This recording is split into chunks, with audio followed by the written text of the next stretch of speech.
একটি তড়িৎগ্রস্ত কণা সুষম চৌম্বক ক্ষেত্রে আর ব্যাসার্ধের বৃত্তপথে আবর্তন করছে। যদি কণাটির শক্তি দ্বিগুণ করা হয় তাহলে নতুন ব্যাসার্ধ হবে। অপশন দেওয়া আছে। আগে নিজেরা পজ করে ট্রাই করি কোনটা হবে। তো চলো দেখে নেওয়া যাক কোনটা সঠিক।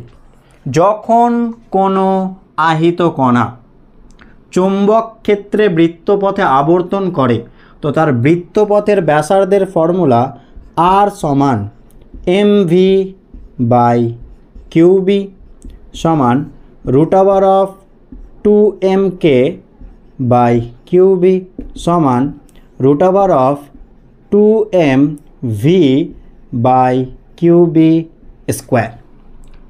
ভরবেগ বললে এটা ফর্মুলা, শক্তি বা গতিশক্তি বললে এটা, আর বিভব প্রভেদ বললে এই ফর্মুলা। এখানে কি বলা হয়েছে?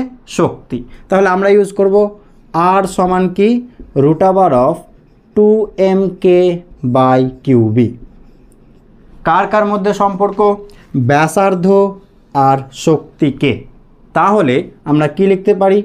আর সমানুপাতিক √k। তাহলে R2/R1 সমান কি হবে? √k2/k1। R2 চেয়েছে, রেখে দিলাম। R1 আর বলে দিয়েছে। গতিশক্তি দ্বিগুণ, তাহলে k1টা যদি k হয় k2 কত হবে? 2k হবে, মানে √2। তাহলে R2 সমান কত হলো? √2r। অপশন এ সঠিক।